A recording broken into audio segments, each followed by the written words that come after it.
Hello, I'm Sarah Stowe from Franchising Magazine, and I'm at the National Franchise Convention with Guy Russo. He's the Managing Director of Kmart, but he's got a lot of experience in the franchising field with McDonald's. So I just want to ask him a few questions about the franchising experience. Guy, we've just had a fantastic talk from you. You touched a little bit on McDonald's, but not a great deal. But I just wonder, what was the key learning that you brought away from your, I think, 35 years in franchising with McDonald's? Oh, wow. It's such a short question, but amazing history of the McDonald's business. But my key learning, I don't know, maybe loving what you do and also, I mean, I think that you could say that about any business, but also realising what industry you're in and be passionate about that. So for McDonald's, it was the fast food industry. And so making sure that you realise that and you weren't in high cuisine or mid-tier, and really focus on the basics of what makes that model work, which is obviously fast, friendly food that you can serve to people at a very good price. So your message seems to be very much about getting back to basics, and in store. Your experience is retail. Can you expand a bit on that? Yeah, well, I think lots of people look for that silver bullet, if you like. But and I know companies do evolve. I mean, McDonald's over 50 years evolved amazingly with a simple dine out business to then adding drive-through, then adding breakfast, then adding 24-hour menu, and then adding the healthy range. But not shying away from the fundamentals of your business and getting the basics right, because customers don't come into a business for a religious experience, and so even those elements were added to McDonald's over a 5-decade period. The drive-through, for example, the service still needed to be very fast, and someone needed to smile at them. And I just think whether you're a franchisee or franchisor and you start to steer away from basics, I think it gets you into trouble. Is there any difference between running a business like Kmart, which you've successfully turned around from sort of being a loss-making business to a profitable business? Is there much difference between that and running a small business in essence? You know what, I don't think there is any fundamental businesses. I mean, obviously the largest difference between Macca's, and they're made up of a lot of successful individual franchisees versus Kmart being a huge $4 billion turnover. What it does say is sales in itself will not create profitability. So we got to $4 billion and learned how not to make any money. So so fundamental differences. The other one obviously that stands out is that McDonald's had a limited menu and Kmart sold over 100,000 items.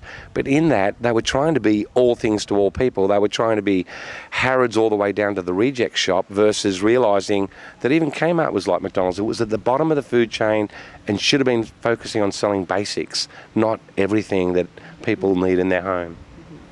And so what do you think would be the key things that a franchisee needs to consider to be successful in their business?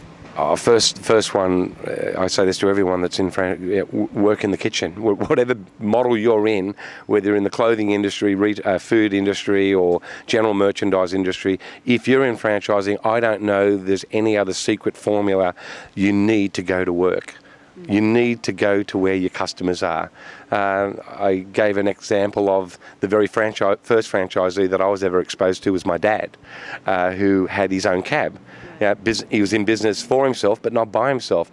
There was no secret answer for Dad to do well. He had to get up in the morning and get behind the steering wheel. So if you're a franchisee, you need to be where your customers are and where your people are. I don't think anything can be run on remote control. Okay. So are there any particular, is there any particular advice you can give to someone other than, in terms of mistakes, other than, there would be. This is a mistake that I think that happens in franchising, and it's probably the franchisee maturity curve, is that you come into the business with a lot of passion. I've never met a franchisee that isn't excited about joining the franchisor. So there's a lovely honeymoon relationship, nearly 9.9 times out of 10 when that partnership first happens. So my advice would be beware of the 7-year itch. because there is a life cycle of the franchisee and the franchisor relationship where at a point one of them or both of them think they don't need each other. So that's the only time I've actually seen something go wrong, is when all of a sudden the franchisee says, I can do this without them, or the franchisor does the same. And then all of a sudden, who suffers is the people that we've employed to serve the customers and the customers in the end. Okay. And you're involved a little bit with Guzman y Gomez. Yes. GYG. Tell us a bit about your involvement. I've met the two founders, Stephen and Robert, when they had half a dozen stores. So there's a few of us that they asked to assist them in their early stages of development. And so they are world famous for their burritos. They're in, I think, Queensland, New South Wales, Victoria and Perth. Next Thursday they open in Singapore. The most passionate people I've ever come across, and maybe it's just a little bit of me. I have a little equity involvement with GYG, but I think it's a little bit of me wanting to not lose my roots from McDonald's, which I love so much. So whilst I love Kmart, I just love staying close to those guys for their passion for the business. It wouldn't really matter whether it was Mexican or not, but they've really got the formula down pat. You mentioned one thing though in your talk about profitability, about stores. Can you just share that? Yeah, I did, and I remember when I talked to the two guys, we talked about how big the market could be, and it's not that hard when you look at the world. It's got over 4 billion people, so the market's pretty big for food when you do a calculation that most of them eat 3 to 4 times a day. But my counsel to them was that whether we got 6 shops or 60,000, in franchising, every one of them has to make money. Every shop has to make money. I have never met a franchisee that's happy that's losing money. So, for us, it's about making sure that the economics of each standalone unit works, whether it's a company restaurant or a franchise restaurant.